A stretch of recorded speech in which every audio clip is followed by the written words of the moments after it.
آج سے 1400 سال پہلے جب یمن پر نجاشی بادشاہ کی حکومت تھی تو اس کا ایک گورنر جنرل تھا جس کا نام تھا ابراہا۔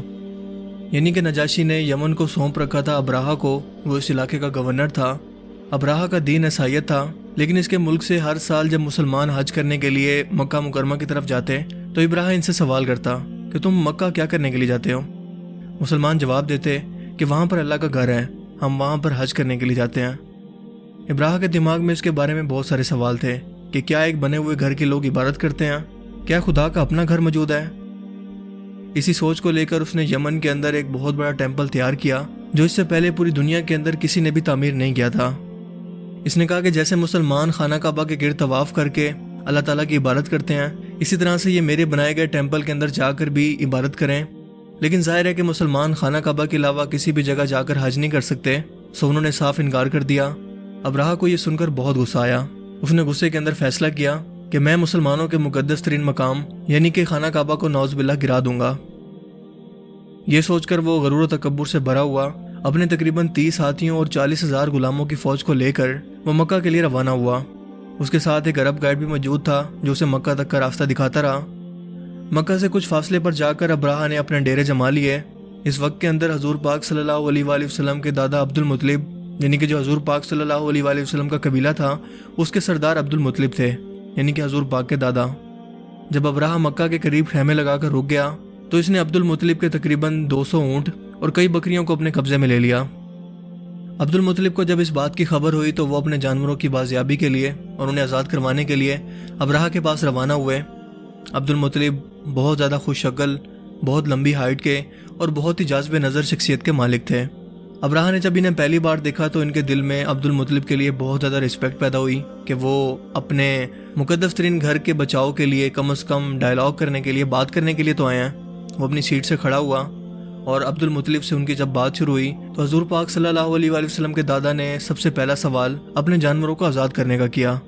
یہ نہیں کہا کہ تم خانہ کعبہ پر اٹیک کرنے کے لیے کیوں آئے ہو، یا تمہیں یہاں نہیں آنا چاہیے تھا، یا اس سے ریلیٹڈ اس کو کوئی بھی آفر کی ہو۔ ابراہا یہ سن کر بہت حیران ہوا۔ اس کے دل میں جو عبد المطلب کے لیے بہت زیادہ رسپیکٹ تھی وہ ایک دم سے ختم ہو گئی۔ وہ کہنے لگا کہ میں اتنی دور سے تمہارے مقدس ترین مقام پر قبضہ کرنے کے لیے، نعوذ باللہ خانہ کعبہ کو گرانے کے لیے آیا ہوں، لیکن تمہیں پرواہ ہے تو صرف اور صرف اپنے جانوروں کی۔ تم یہاں پر مجھ سے خانہ کعبہ کے بارے میں، اپنے مقدس مقام کے بارے میں کوئی بات نہیں کرنے آئے۔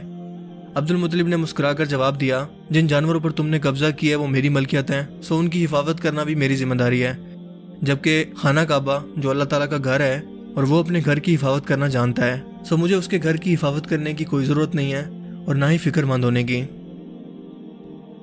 ابراہا نے یہ جانور ابو طالب کو واپس کر دیے۔ آپ یہ جانور لے کر واپس آ گئے اور اس کے بعد آپ خانہ کعبہ کی دیوار سے لپٹ کر دعا کرنے لگے کہ اے اللہ اپنے گھر کی حفاظت فرما اس دشمن سے جو اس کو گرانے کے لیے آیا ہے۔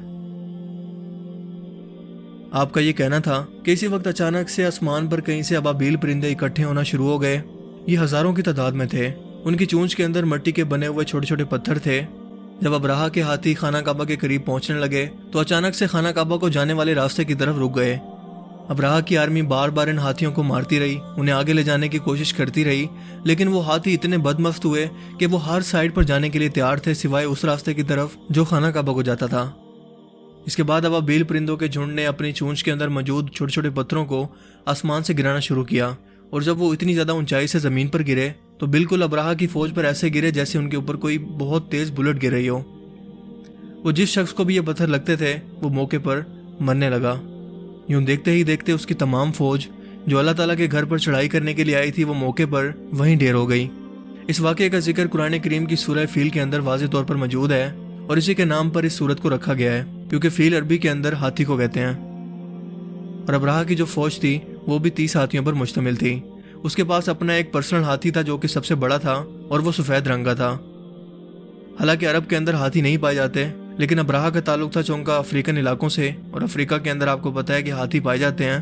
یہ اسپیشل ٹرینڈ ہاتھی تھے جو جنگوں کے اندر استعمال ہوتے تھے، لیکن جب خانہ کعبہ پر وہ حملہ کرنے کے لیے آئے تو بالکل بدمست ہو گئے، اور ابراہا کی آرمی اللہ تعالیٰ کے غیظ و غضب کا شکار ہو کر اس طرح سے تباہ ہو گئی۔ ابراہا کی فوج میں موجود ہاتھیوں کو ایک چھوٹے سے پرندے ابابیل نے اللہ کے حکم سے شکست دی۔